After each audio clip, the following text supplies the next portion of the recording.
We'll be covering some key regulations. We've got a ready to compete checklist. We'll run through a bit of an electronic match card session, and we'll also have a match officials section. And then finally, we'll run through a bit of a Q&A. So some of you have sent questions into women's competitions. There'll also be a chance if you want to drop anything into the chat or raise your hand as we're going along. And if your question doesn't get answered, please just make sure that it's in the chat, because we'll review it afterwards. And following the meeting, or probably tomorrow, if there's anything that we didn't get to, we will circulate a kind of summary of answers to those. So if your question doesn't get answered, or if you think of anything last minute that doesn't get answered, please just drop it into the chat. Simon's glad that we're recording it tonight, so yes, any issues, please just let us know. And yes, as we go along, please just feel free to raise your hands or drop anything into the chat, and we will address your questions as we go along. So Simon, do you want to start with regulations? Yep. Time to start with everybody's favourite topic, the unfortunate necessities of these things. Dean, yeah, you should be able to see something. I am presenting, unless as far as I'm aware. I'll drop in and drop out. Okay, yeah. No worries. I'll drop in and drop out. So. Cheers. So yeah, so regulations, as I said, they're not fun stuff, but the important stuff. Those of you who have been keeping an eye on our regulations page will have noticed that there has been some changes since last year. Basically, what we've done over the last year, there's been a working group that has looked to align. It's not a merging, it's an aligning between regulation 13 and 16, which were previously the two adult male and adult female competition regulations. So you'll see that the main competition regulations are now in regulation 6, and anything relating to registration is now in regulation 14. Martin, you've got your hand up there. Have you got a question? Yeah, just a quick one. You said you're presenting. Can anybody else see? Because I can't see the presentation of the slideshow. Simon, it's Auburn here. I can see it. I can see it. I can see it on my phone. Okay, what I will do is I will just quickly share and unshare, which shouldn't knock off the people who can't see, may just help those who can't currently see. Give me 2 seconds. Simon, I work quite a bit on Teams of work, and it's normally the individual that has to log out and come back in. It's like a glitch on the system. Yeah, that may unfortunately be the case in this instance. I'll try that then. I have done my bit of what I can do. we'll kind of go from this. Hopefully the screen is now back up. But yes, so we have now, as I said, we've aligned those two regulations. Part of that work was to also make it easier to read, rather than kind of being written in, for lack of a better term, legalese. It should now be a little bit more easier to understand for more of the people that will probably kind of be looking at it, myself included within that. So basically, as I said, most of the main competition regulation stuff will now sit in regulation 16. Anything requiring to like registration, player movement, that sort of stuff. Sorry, not player movement, loans and borrowing and that sort of stuff will be in regulation 14, which is the registration regulation. So obviously that means there'll be some changes to some of the processes going forward. There's now also a sanctions table for the first time in the women's game. So previously we haven't really fined anybody like that, we haven't really taken match points away or anything for people not doing administrative things and that sort of thing. As the women's game is growing, I know that might not seem like a positive development, but the fact that we're now at the stage where we're trying to make sure that we're kind of making sure the competition integrity is increasing, and making sure that things are being done in a timely and accurate manner. It's basically it's there as a deterrent. It's not there because we want to be sanctioning people, and obviously ideally we'll always look to educate first rather than trying to hammer people, especially in the first instance. But it's just making sure now that we are on top of all the processes that we've got. I don't necessarily think there's anything new. It's more just making sure that we align to them, and obviously we'll be making sure that we as part of that, that we're being consistent in how we are dealing with them and making sure that we're checking in with teams if something hasn't been submitted and find out why it hasn't been submitted. If there's one thing you can get from tonight, it's please go and read Regulation 6 and Regulation 14. I appreciate that's not the most fun task that anyone's going to ask you to do, particularly pertaining to rugby, but it will be very important. So if you guys can go and do that, that would be great. So what I've kind of done, as I have done in previous years, and I've just realised the next slide isn't fully updated, but we'll get to that when we get to it. So player transfers, all of that information will now be in Regulation 14 rather than 16. When we look at movement of players between teams inside a club, for those of you with first and second teams, you'll see that that is now 0.40 within Regulation 6. The reason why the numbers are a lot higher in Regulation 6 as opposed to other regulations is rather than having something where it's like 14.6, 0.8, 0.4, we've now just made that a next point, so that would now be go from 0.8 to 0.9 sort of thing. So it's not that it's that much longer of a regulation, we've actually shortened it down quite a lot considering what Regulation 13 used to be. So yeah, you've got 6.40, which there is, as I said, the movement between teams within a club. That regulation hasn't actually changed, it's just changed places. It's just kind of signposting you to that when you need to check. Borrowing and loaning players, as I've said, is now in Regulation 14. Date of match. I'll come back to that in a second there, Ross. Date of match is 16.7. Oh, sorry, that one needs updating. Sorry, that shouldn't be there. I will make sure these are updated before they go out on when we send it out to you. Kickoff times is 44 to 47. Again, there's no massive differences there from previous. We've just kind of changed the wording around a little bit. And then the score reporting is, again, that's just making sure that you get things in on time with the electronic match cards and go from there. Just to answer, yeah, Katie's picked up the answer there to Ross's question. So there's no effect on the electronic match card with respect to that. What we've also got, so I've got links and I've got a links slide later on in this. What we've got there is the link to all of the regulations here, which you can then click through. What I've also linked to here is the origin, what they've called the origin and destination table. So basically, if there's regulations that were in Regulation 16 that you had in your head, like, right, I know this is the one for this, so then it's where is that information now gone? That origin and destination table should help you be able to find where the now relevant regulation is to that one that was previously. If I just go to the next one.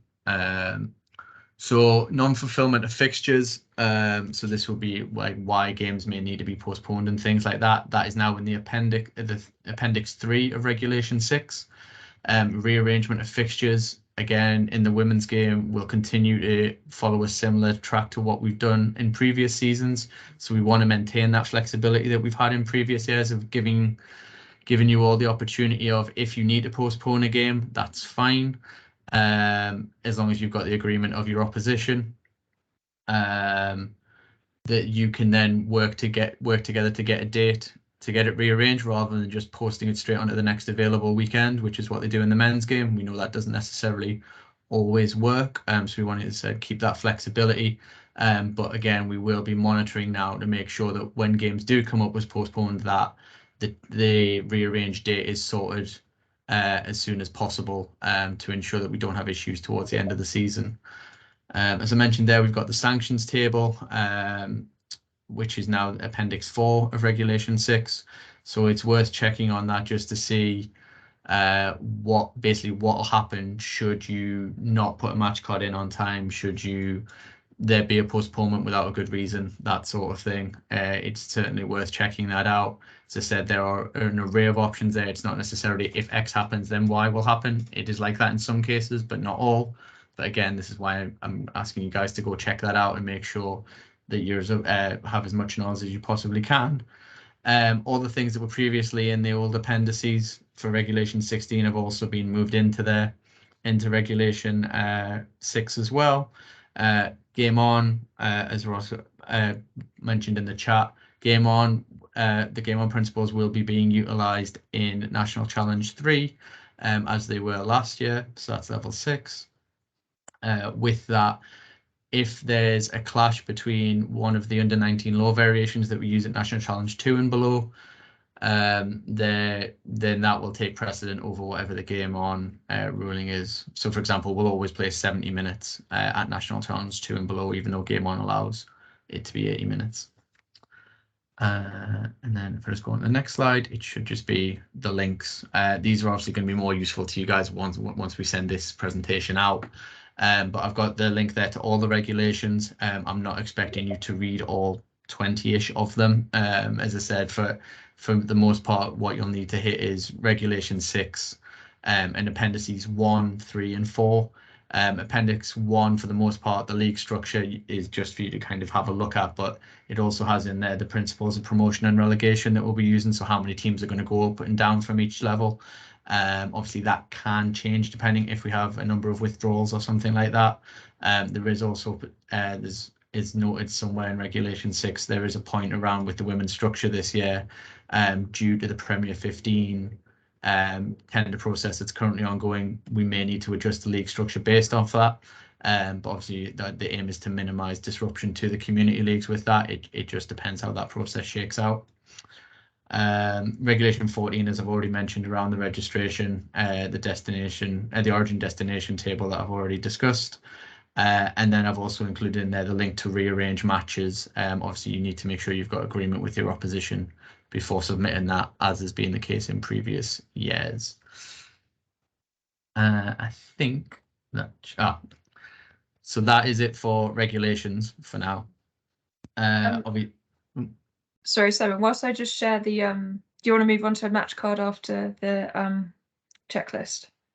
Sorry, yes, I thought I put a slide in for that, but no, I haven't. No worries. So, whilst I'm just sharing that, there's just a couple of questions in the chat. Do you want to just look at those? Oh, you've got it there. Thank you. yeah, so let me just have a look at that. Just let me scroll through the chat, sorry.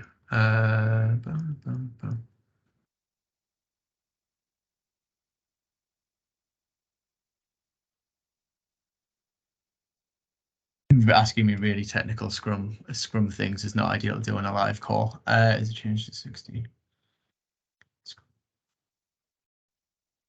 So that always should have been the case, that your bench was based on how many your replacements should have always been based on how many scrum train front row that you had. So that shouldn't be a change.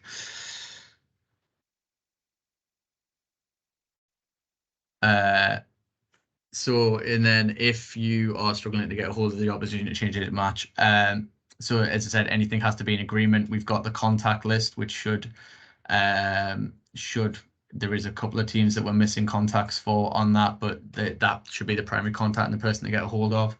If you are having, unless there is an agreement to move a fixture, then the fixture stays on that date. There's no the word I'm looking for here. There is no reason for, my words are failing me now. Obligation, that's what I'm looking for. There's no obligation of your opposition to move a game away from a certain date that it's been scheduled on. So if you don't hear a response, then it'll stay on that date. If you have attempted to change it, if you just not got any response whatsoever and you're concerned, then obviously please reach out to us and we'll make sure it's the correct contact, and we will go from there. I can see somebody else on. Greg, do you want to come off mute and ask your question? Oh yeah, I just read the uncontested scrums thing quickly, and am I reading this right that it said in the change any fixture at NC1 and above goes uncontested scrums at any point, then the game will be awarded to the opposition? Can you just point me as to which number it is, because it is a new regulation, so I haven't got them all memorized in my head yet. It's on the summary of the changes you sent out a minute ago. Oh, that's It's at the bottom. That's no. Hold on. Uncontested scrums. Am I missing something there? So that is a simplification of the regulations. Hold on, because it will be in here. So it's always better to go check the actual regulation. There you go. Yeah, the middle one, the bottom. Yeah, so this bit here, yeah, so yes. Well, so if you've used like your 3 front row reserves and it still goes uncontested, it's a walkover. Not if it's injury. Not if it's injury related, though, right? If they all get injured. Yeah, that's why I'm asking. So this is why these things are to be used as a thing, and it's better to read through the entirety of the regulations as opposed to just pulling it out from the. Leave that one. I think it's very specific. I think leave Simon, that I one think it's too, very specific around injury. Yeah, let me just check through the regulation and I'll come back to you and answer that one at the end, because otherwise it's just going to be everybody watching me scroll through the regulations, which is this is a tough enough section to get through as it is, and then we'll go No from problem. Thanks. Yeah, let's come back to that one. Are you okay just to scroll back through, Simon, to the sorry. checklist? Cool, thank you. Okay, so so we put together this kind of ready to compete checklist, which is included in the document that you will have been sent, or that will also circulate after this. So it's really just to help ensure that your team is ready to compete. So we've got 3 sections. So just before I start this, if your team, if we've got any Allianz Inner Warrior Series teams on the call, it may be that some of these don't apply or that there's variations. But where that's the case, you'll get specific guidance from your competition organizer. So for example, around match card, it might be that you're just submitting scores rather than match cards. So if that's the case, just if you're concerned about anything, just reach out to your competition organizer or your competition development officer, and the contact details are on the last page of this document for us. So before the season starts, probably the most important thing is making sure that your players are effectively registered on GMS. So effectively registered just means basically registered in accordance with the regulations. So one of the easiest ways to check this is when you're on GMS, when you've got your player list. If you scroll along to the right hand side, you should be able to see if it says that they're affiliated or effectively registered. So you want them to be effectively registered. If they're not, then your club registrar can help with this. There's a paper element to it as well, so just reach out to them for support. Secondly, just ensuring that you've got appropriate contacts for your club for the GMS roles. So most of our comms will go out to the women and girls contacts and the fixtures secretary and assistant fixtures secretary for the adult female game. So again, you can reach out to the person at your club who's responsible for GMS to support you with that. There's also a number of links in this document to help you do most of these things. So yeah, again, ensuring your team has at least one match card administrator. So a bit on referees. I know that Claire is going to talk us through some match official stuff later, so I'll leave that for now. 17-year-olds playing in your team. If they are playing adult rugby, then there's some club player and CB approval forms that need to be completed. But again, this document is full of links to help you do those things and make sure that you've read Regulation 15 to understand what you need to do there. And then before match day, so just making sure you're speaking to your opposition, the referee, making sure you're confirming match date, time, venue, agreeing any game on principles if you're playing at NC3 or Allianz Inner Warrior Series. If you need to change the match date, then you can let the results service know. And there's a link here I was going to click on, but I'm not sharing, so it doesn't matter for now. You'll see it in the document. There's just a form on that site that you need to fill out once you've got agreement from the other team. Simon's going to open it for me now. So you can see here, so there's some tabs along the top, so notifying us for a change of date. There's a second tab if you're participating in the Inner Warrior Series. But if you can just scroll down, Simon, you can just show the form elements. But again, as alluded to, if you're having issues getting anything back from the other team, then please reach out to us and we'll see what we can do to support. Can you just go back, please, Simon? to the document. Thank you very much. Where are we? So yes, so making sure you're assigning players to your squad and inputting your lineup on an electronic match card. And then on the match day itself, just making sure you're notifying your opposition of any players that you might be borrowing. So for NC1 and below, just being open and honest about that, particularly in a Warrior Series level, if you are using more experienced players to help the development of other players in the squad, we just ask that you're open and honest about this. You know, if it's in a Warrior Series where possible, just looking at how you can even up teams just so that it's a really good experience for those new players, new and developing players. Making sure you're checking in with the referee and confirming which regulations and any law variations that you're using. Again, game on principles. So you need to notify them at least 30 minutes before the start of the game for anything like that. And making sure you're logging scorers, red and yellow cards, and any suspected concussions on time. And then the final bit after the match, I think we've just got a couple of, Simon, can you scroll down just a tiny bit? But I believe, yes, okay, so we've just got some timelines of when those need to be completed.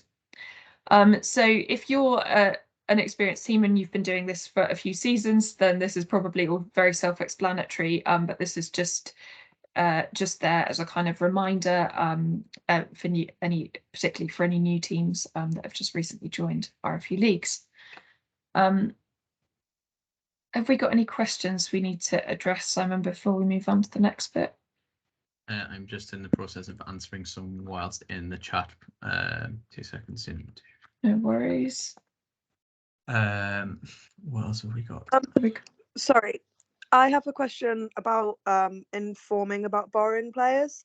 Does this stand with loaning players as well? We play in Championship 2 and teams will loan down from Premier 15s, and I think equally to the developing teams there is as big a skill gap sometimes, and there have been times where we haven't been informed that players have been being loaned down from Premier 15s teams. Do we need to be informed of this before the game? So no is the short answer. The slightly longer answer with that is, and the reason for that is, so if it is a player that has been loaned, then that player will be on the electronic match card, so they can always be checked. I mean, it could be done as a courtesy, given that's fine. But that player should be on the electronic match card, so that can be tracked. The difference with borrowing is that the lower levels will be that player cannot be put on the electronic match card, and that's why that needs to be informed prior to the match, so that there's some awareness, and it should also be noted down on the team note section of the match card and the post-match section, so that in case there's any issues that are flagged up, then that player then it can be checked just to make sure that player is eligible to be borrowed should there be any issues at post-match. Okay, thank you.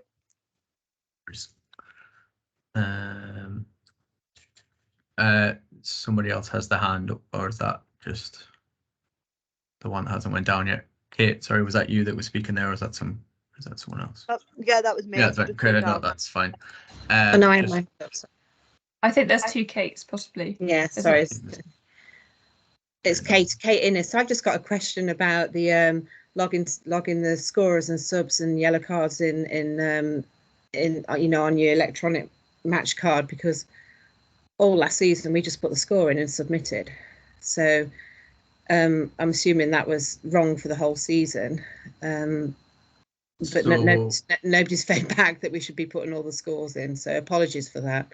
No. So what it is, we'll obviously move on to the match card section now. So that's a good segue. So thank you for that. So the electronic match card and filling in is mandatory at all levels. So that should be how you submit your score and then how you confirm that.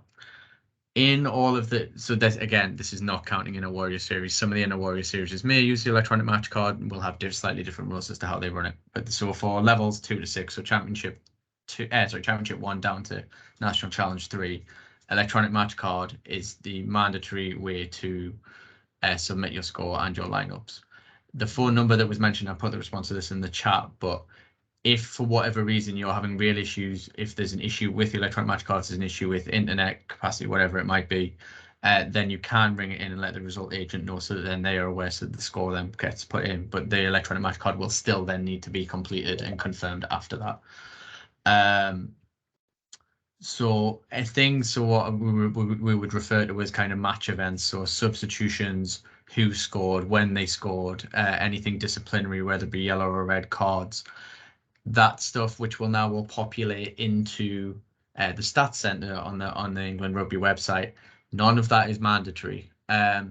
We think it's a really useful tool, and one of the link, well, two of the links actually on that will kind of go to a presentation that kind of shows why we think that's the case. But those aspects of it aren't mandatory. What your requirements are, so if you are the away team, all you are required to do on a match day is to input your lineup and make sure that it's accurate and correct. If you are the home team, you need to input your lineup. When the match is finished, you will then input the score, and then you will also confirm the match card. So it's important for those who haven't done it before that it's submitting the score and confirming the match card are two separate steps that are within two separate tabs. So we just need to make sure that both of those steps are carried out. If teams are not filling out the match events, and even if they are, it can just be done one after the other. So you can submit the score and then confirm the match card straight after. There's no issue with that. Anything that's kind of done with regard to lineups or match events or anything like that is all time logged anyway. So again, if there's any issues with that, then we can bring that back. So that should hopefully cover that bit. So to get into the electronic match cards, you will need two things. So you will need the role of match card administrator, which will need to be given to you by usually either your data officer or your honorary secretary within your club. You'll also need level 1, 3, or 5 permission level to get into competition management, which is where the match cards are. So realistically, if that's all you're doing, if all that person is doing is to be a match card administrator, they only need level 1.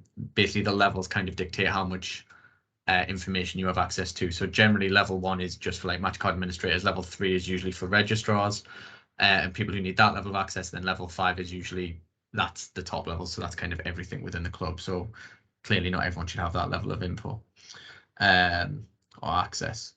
So as long as you've got both of those, and the two links that are within this document will show how to assign those roles if someone's, and the permission level if someone isn't sure. But basically, once you've got that, when you then log into GMS, you'll be able to see the competition management module. You'll click on that, and then that will take you to the match card screen. You will be able to see every match card, a match card for every team within your club. We don't currently have the functionality to just say, right, I am the women's first team match card administrator. You are just a match card administrator for your entire club. So you will get that, and that will go from there. So I'm sorry, I'm just trying to read questions at the same time, but I will come back to those. As I mentioned earlier on, things will be sanctionable now. There is a monetary fine if the electronic match card is not submitted on time. Just to kind of answer Jax's question there, obviously there will be certain scenarios such as the one you've outlined there with the away team not inputting their lineup, where that wouldn't be then penalising the home team because there's only so many of the things that we need to do about that. We appreciate that that's then not the home team's fault, so clearly we wouldn't then be looking to fine or sanction the home team for something that is essentially out of their control. So don't worry about that aspect of things. But if you're having issues there, then please let us know, and we'll see what we can do. Electronic match cards for cup games will be there in the same way that the league ones will be, so you guys don't need to do anything with that. Friendlies, you don't really need to fill out an electronic match card. You have the option of doing so, but it won't all be set up in the same way. It won't have all the same settings. But the cup ones will all be set up in a similar manner as the league ones are, so you'll have the same functionality as you would on those. So what I've also put in here, which again will be more pertinent when you guys are sent the presentation, there's a link to the RFU EMC page. which just gives some more information about electronic match card, when we started using it, why we do it, that sort of thing. We've also put in there a bunch of the guides that are on our help portal that kind of cover a range of different topics. There's some frequently asked questions in there as well. And it might just be worth, even if you haven't had issues, just having a quick read over them just to get yourself acquainted with those. One of the things that was new last year was assigning players to teams. So some players won't show up for an electronic match card, even if they're effectively registered, if they're not assigned to the playing squad, which can be done in the team management section. So there's a guide there how to do that as well. That is a very quick task. It just helps with the speed of GMS and of the electronic match card, because it basically cuts down how many people are being searched for whenever you're trying to search for people on electronic match card. So it is a time saver ultimately, although whether it feels like that at the time is a separate matter. I've also attached 2 of the webinars there that we did on electronic match card, kind of why we do it, the benefits you guys can get from it from a club perspective, and actually for the players as well. There's a bit more in there around the match events bit of it. It's pretty much the same content. It's basically a preference. So the one that's labeled as 1 is done by me. But if you've gotten sick of my voice by the end of this, the number 2 is done by Philippe, who's also in my team. So it might also just be your preference between a Geordie accent and a Portuguese one. But that's pretty much where we're at with electronic match card. I think for the most part that's covered off. A match day squad size. So yeah, the maximum is 22. Can have 7 replacements, and it is rolling substitutions. But as mentioned before, you will need to be in line with World Rugby Law 3 as to how many people you can have on your bench will be based on how many front row replacements that you have. So please check on that.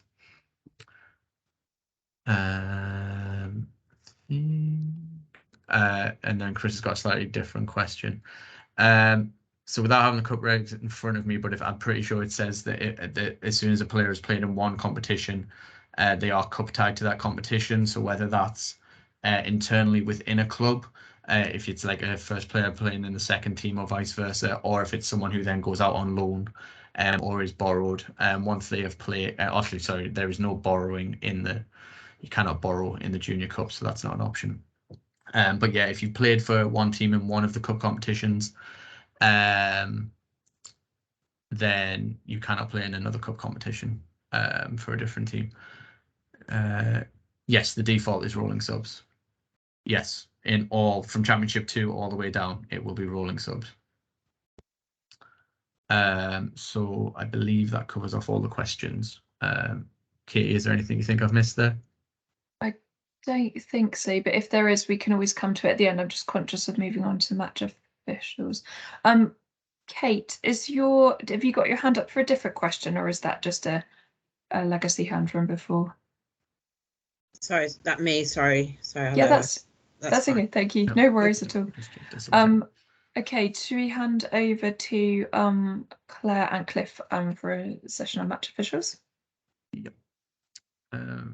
I knew I had a slide in there somewhere. I just had it in the wrong place. Yeah, Claire, if you just tell me when you want me to click through, and I will do so. Yeah, I don't wish people to think sort of 20 to 7 and now we're just starting to talk about officiating. So all I'm trying to do is highlight what you can do to try and ensure that you have somebody in the middle of the pitch, and you have as an appropriate person as you can in the middle of the pitch. Having played for years within the women's competitions, I was previously thought that this was always somebody else's responsibility and not mine, but actually from a club we can do as much as we can to make sure that our games are officiated in the best way possible. The first thing that I would suggest that you do, especially if you're new to this sort of setup, is highlight the right person in your club who's already appointing officials to games. So whether it be in the men's, in the juniors, there's probably somebody who's already doing it. Even if you've been doing it for years and years separately from a women's perspective, now could be a good time to kind of consolidate that and see if you can work together. Big thing has always been plenty of notice. These wonderful people who officiate are volunteers. They have busy lives. A lot of them are doing 2 or 3, possibly 4 fixtures per week. So if you get your fixtures in plenty of notice, that always helps. The changes of dates or venues we know happens. Again, the official and the officiating body should be sort of one of the first peoples to know, so that you can ensure that you've got a game going ahead with someone in the middle. Expectations, again, as I've already said, that they are volunteers and they do sort of travel and have to juggle all sorts of other things with what they're doing. Expectations are, probably not going to appoint Wayne Barnes or Sarah Cox to your games. But as I said, if you get the first two right, the expectations should be set on who you can expect to officiate in your games. Obviously, we have more referees available on Saturdays than we do Sundays. That is changing, but yeah, we don't have an endless supply of these amazing people doing this.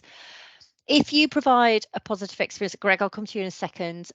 If you provide a positive experience, referees do have the power, being people and humans, to decide where they go back to and where they say, actually, I'd rather not. So the more positive experience you can provide for any referee that comes to your club, the guarantee is that they'll want to seek you out and come back again, because they're giving up their time to enjoy rugby in their way. So providing any positive experience that you can for any referee that comes is always going to be a positive thing for you in the long run. And if you find that you're constantly without referees, maybe you've got an area that just really struggled with numbers, you've had an increase of numbers of teams, but not an increase of number of referees, do consider how you grow your own, not from plant pots, but I'll come on to that in a second. But Greg, is there a question that I can help with? I'm not all knowing about refereeing, weirdly, even though I'm from the officiating department, but I can certainly try and answer your question. Just a quick one. Obviously, I just wondered, with the men's game, there's obviously levels and they ref at certain standards. How does that come across to the women's game? Is it the same, different? That is an excellent question. And for the past however many number of years, it has been different. And that's where we've potentially seen sort of referees fall through the cracks. My colleague at the moment is working on a whole pyramid tiered system where the men's and the women's game at uni, at cup, at junior level are actually aligned. It's not complete yet, but that is imminent. So thank you so much for asking me a question that I can answer. I am forever in your debt, Greg. So yeah, so we'll just keep you informed. But all societies and any bodies that have referees are being encouraged to just make sure that they're aware of where the games sit within both of the different tiers, men's and women's. We are going to support that with an aligned process and an aligned tiering system going forward. So watch this space, Greg, for that. Thank you. No worries. If you can move on, Simon, that's great. So growing your own, it's a really great time of year to be considering this, and it isn't actually as scary as you may think. We've got lots of supporting resources and some fantastic courses for you to have access to. The first one on here is the Intro to Refereeing. It's brand new.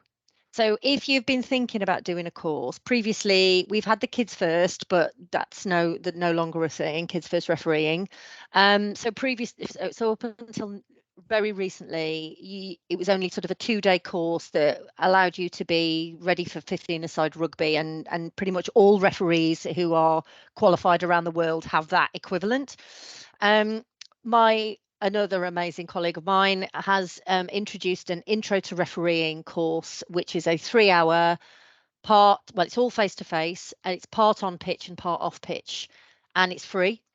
So if your clubs are interested in getting anybody, any female, male, anybody, but particularly in supporting the female game, then you can look at the Intro to Refereeing course yourself. So the process at the moment, we're looking at actually having a link on some of our sites, but it's not quite ready yet because this is brand new.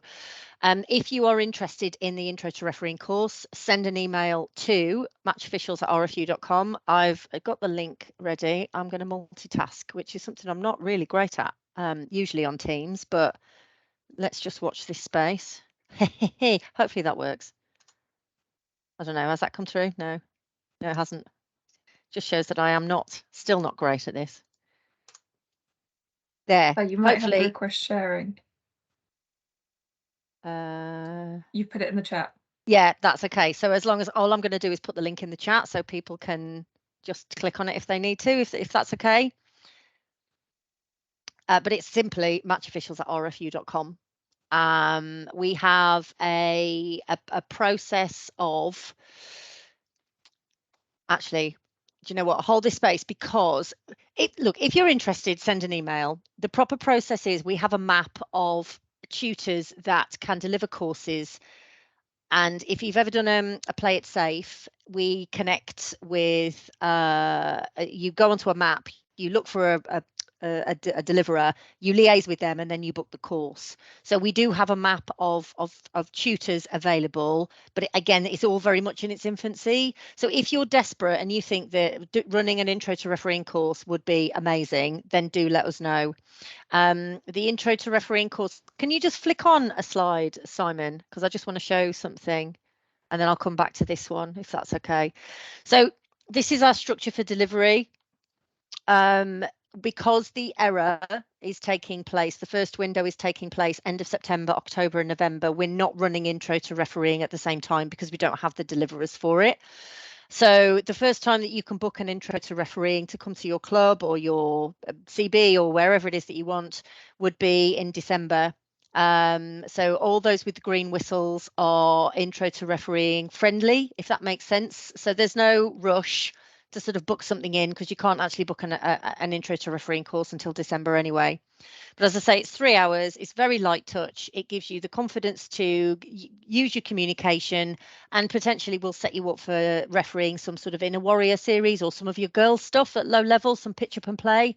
So it is that real stopgap between the nothing and the error. If you can flick back, Simon, I'm just keeping you on your toes, you see, 10 to 7 on a Tuesday. Is it Monday? Tuesday night.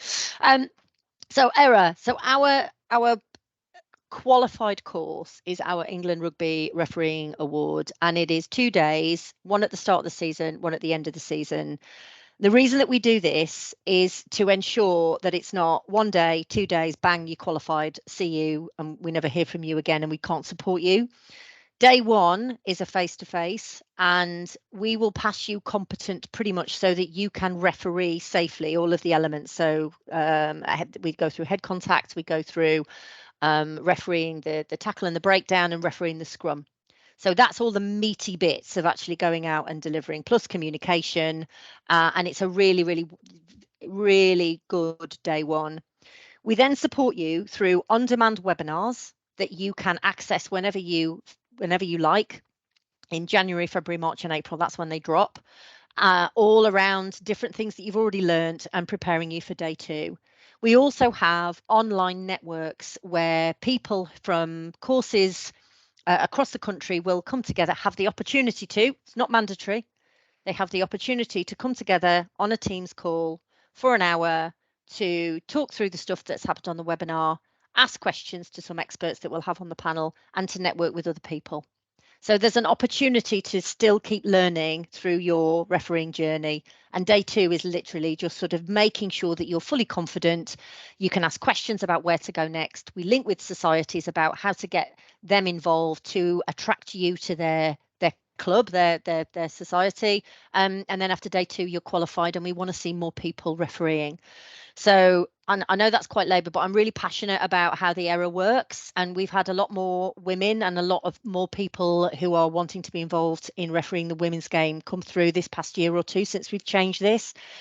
So the booking link, and I'm going to try and do it again less clunky. I'm going to pop this in the chat. Everything that you need to know about courses can be accessed through this link. Takes you straight to our course booking site. It's coaching, refereeing and all sorts. It's got all the questions that you want to know, mini videos, and then it will take you to the course finder. And from a refereeing point of view, I think we've got 68 courses available. So the day ones start in, I think, 25th of September, the first day one is, and the last day one is the 27th of November. So there's plenty of opportunity, some Saturdays, some Sundays. Finally, we have huge amounts of support going forward. Again, something I'm massively passionate about, to diversify the refereeing world, and it is being welcomed in all facets, is we just need to try and support those who just feel a little bit different, particularly females in that space. So through our Keep Your Boots On that you'll see here, Keep Your Boots On site, it has lots of toolkits for lots of different referees. We have a specific toolkit for female referees, including our closed Facebook group for female refs. Now, I know some people would say, well, why is there one just for females? Actually, females have very specific questions around how to make sure I get the right changing space if I'm going to a rugby club. How do I manage sort of breastfeeding in the middle of a game? They are very, very specific questions that need to be asked in a safe space. So we have a Facebook group, we have networking opportunities, we have conferences, all to just support the growing number of females, female match officials out there. So I'm going to put that in the chat as well. And just go and check it out. This is brand new. So a lot of the stuff that we're doing in all of these spaces is incredibly new, because we've asked what people want to see and how they want to be supported, and hopefully we're listening to what they want. So that is a, pardon the pun, a whistle-stop tour of sort of everything that I think that it's worthwhile you guys knowing from an officiating point of view. But if you do have any questions, then obviously you can ask me now or in the chat, or definitely head to Katie and Simon and they'll forward the questions on to me. So thank you. Thank you very much, Claire.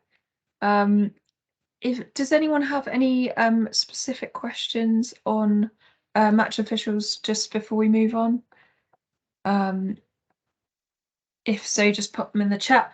Otherwise, we've got just under 10 minutes left. If anyone feels like their question hasn't been answered, please just drop it into the chat or raise your hand now. Simon, I don't know if there's anything that came in through the women's competition email that hasn't been covered already.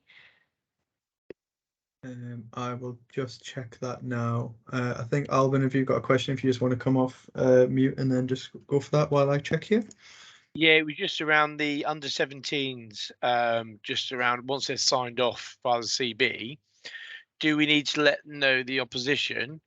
Do we have to show paperwork? Or, if I can't remember rightly, is it just a referee that needs to be made aware? Just for clarity around that. Yeah, I would suggest from a courtesy perspective that you let the other team know. It just saves any potential hassle down the road. And then obviously probably just have a picture of the paperwork or a copy of the signed off paperwork. Again, just to make it easier from that perspective, so that there's no dramas in kind of post game or when somebody finds out afterwards. Especially when obviously if it's all legit and you've got all the paperwork sorted out. Yeah, perfect. Okay, thank you. Perfect. Ross? As someone who authorises for the CB17s playing up, you don't need to identify the player. You do need to tell the referee and the opposition there is a 17-year-old, but you don't need to tell them who. You don't need to give the paperwork. You just need to let the opposition and the referee know. The general reason is because of potential bad language. You don't need to identify the individual player. Thank you for that. The other question I was conscious that I hadn't went back to, although actually it was well answered within the chat, was the scrummaging one. So yeah, so it is 0.67 within the regulation. So if I just go back to that, was it 67? Yeah. So it was, if I just pull this over, so it's this one here. So yeah, so essentially as long as you have managed to replace a front row at the kind of at the relevant amount of times of asking, based on the laws of the game, which in this instance will be World Rugby Law 3, then you are fine.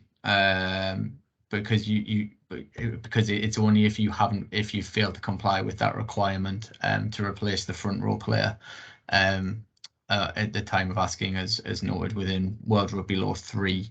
So I would suggest having a look at that just to get the exact clarification point on that. But that should hopefully give you the answer for now.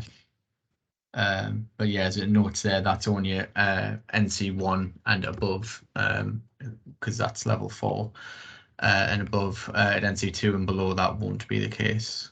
So there we go with that. This.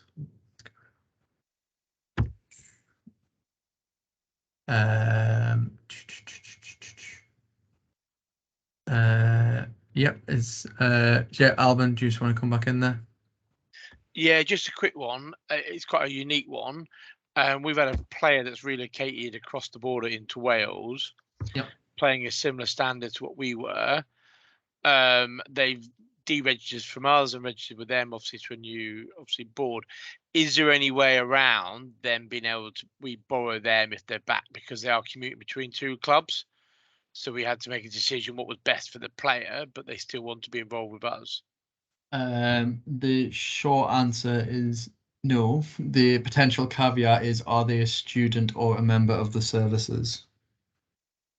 Sadly not. So then, no, they'd have to get clearance to pass across both times. It's worth just double checking within Regulation 14. There's a bit in there around the international clearances. It's probably worth just double checking that, but I'm pretty sure the answer to that is no, unless they're a student or a services player, in which case they can. The student or services pass would kind of help in that scenario. Yeah. Okay, fine. All right, thank you. No worries. Ross, just because you're also on the screen again. Okay, I didn't put my hand down, but I've just put a note in the question. If a team follows the requirement to replace the front row, yes, that's because of injury, you go to uncontested, so you've fulfilled every requirement. Does the player off rule apply at women's? It would do in men's, but does it apply in women's? Yes, it should do. Okay, that's clear. Steve. That was my question as well. So presumably if you go to passive scrums, you make that choice and you drop to 14 players. Yeah, because the player matching that would happen at NC2 and below wouldn't be relevant. Sorry, it would be relevant. Sorry, yeah, if it was NC2 below, obviously you wouldn't be getting, there would be no danger of forfeit anyway. But you would have to play a match at NC2 and below anyway. But if it's higher than that, then NC1. So presumably, if you go to passive scrums, you play with 14 players, they play with 15. Yes. Apart from the caveats that are around that, because I'm aware that is quite a complex rule, but in general, yes, it will apply. I don't know if Claire wants to launch into man off rule. So yeah, but in principle, yes, it will apply. Nick, have you got a question there still? It was scrum related. So all I was going to say is there's, if you don't want me linking, there's a really good table which I've got a link to. It shows you how many front row you need based on how big your squad size is. So I was just going to ping it into the chat. Perfect. For those that were asking. Not necessarily 3 front row, it's 1 or 2 depending on how big your squad size is, but it's in there now anyway. Yeah, no, yeah, so that was the one I was referring to before, so we're below 3, so that's useful that you've dropped that in. Actually, probably what I should have done, so thank you very much, Nick. Does anybody else have any other questions or comments there? We've also got one from Claire Bernthal. Claire, do you want to ask yours? Are you saying you want to ask yours just to us at the end, or are you happy to ask now? Oh, can you hear me? Yes. Oh, great. Yeah, I'm happy to ask now. So we've got a girl who's a university student down here with us, and she's been training with one of the Prem clubs in the summer with the potential of kind of playing there later on in the season if they need her. But I wondered how that worked out with, would she register with us and then go on loan to them, or is there a better way about doing it? Because I know it said there's only like three loans allowed per year, so I just wanted to get some advice what the least complicated way of doing it was for everyone involved, really. It depends, as ever is the answer with this one. So it's not quite a simple I one. always So ask a question that's it no, depends on. it's fair. It's a useful one. So with the Premier 15s specifically, they have the option to dual register players. So Right. what it's probably worth doing is having a conversation with the Premier 15s team as to what it is, because they may have already filled their dual registered slot players. And so for them it may, and obviously make sure it works out for your team as well, your club as well, but it may be that the loaning scenario is a better one for them if they're only looking at them in certain windows to cover. So I would check that out. There has been some updates in and around that bit in the regulations, but I'd say for anything like that, particularly if dual registration is particularly involved, because that is very much a Premier 15s club-led process, there shouldn't be too much for the community clubs to do if that's the path that you would like to take. So it's very much initiated by them. So I would check in with the Premier 15s club. So and see what the plan is. so they're only allowed to do dual registration with a certain amount of players. Is Yes, I want to say it's 15 off the top of my head, but that obviously is potentially spread across a number of clubs. So okay, that's really helpful. Thank you ever so much. Okay, I can't see anything else. Gemma, you've got a question about gender participation policy. Do you want to, sorry if we missed it, do you either come off mute or... I think that one, we passed that one on to Alice in our legal team, just because they deal with that because it's a policy rather than a regulation.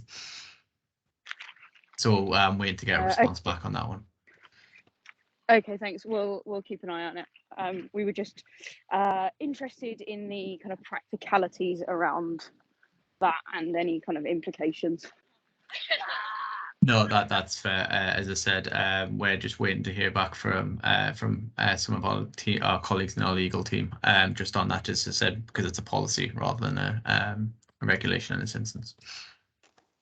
Thanks. And will you send that out when you've heard back from them? Yes, yeah, definitely. Perfect. Thank you. Great. Thank you. I can't see any other hands. If we have missed your question, please just drop it into the chat before you leave. But yeah, I guess we could just wrap up because it's after 7 already. But yeah, thank you everyone for taking the time to attend. It's been really great to hear your questions. So yeah, thank you for participating, getting fully involved. Yeah, if anything comes up, please just drop us an email into womenscompetitions@rfu.com. And it would be great if anyone has any feedback, if this was useful, if there's something that you would have preferred to see in pre-season, please just let us know and we can kind of try and tailor it in the future. I think Simon, Claire and I will probably just stick around for a couple of minutes in case there's anything else. But if not, thank you again and wish you all the best for the season. So thank you everyone. Have a lovely evening. Thanks everyone. Thank you. Thank you. Please go all now read the regulations.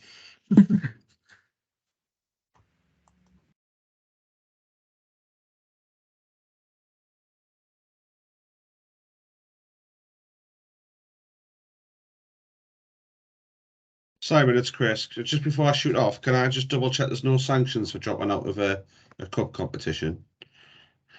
We will sort that out because that's fine. So that's an understandable thing again, and we're not looking to hammer people for the sake of hammering people. So yeah, well, if that's what you need to do, that's what I'll have to double check numbers. So we've had like 3 season-ending injuries already, and the club are being a bit funny about signing under 18 players off. So it's more like we have to have a look. And my concern is that the first team go deep into the competition, which we might not do, and then we get into a situation where like I can't play a legitimate second team player because they're in a cup competition, even though they're injured and stuff. Like I get why it's in place, like I say, but I don't agree with it. But it is what it is.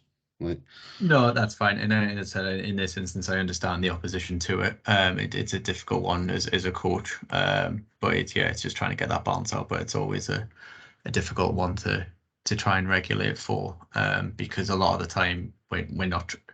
It's we're not trying to stop people from moving, whether it's cut through kind of injury or form. It's again, with most regulations, it's only there because someone's taken advantage of it in the past. Yeah, And I then get it. went I by get it, it. I think if it was playing down, like, it would be out of order. But if you know, someone develops over the course of a year, which is a long time, then, you know, I mean, we've had a girl who started playing rugby last August, who is now training with Mountain Park Sharks.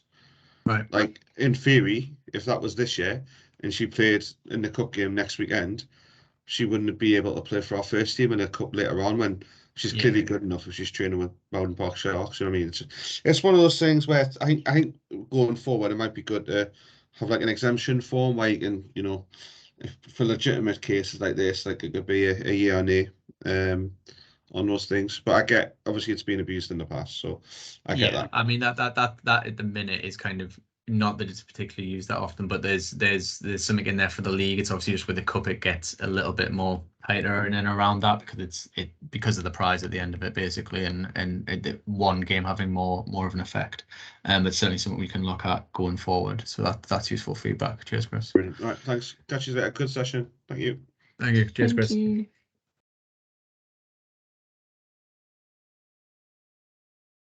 Anyone else still on have any other questions? Simon, do you want to stop the recording as well? Yes, can do.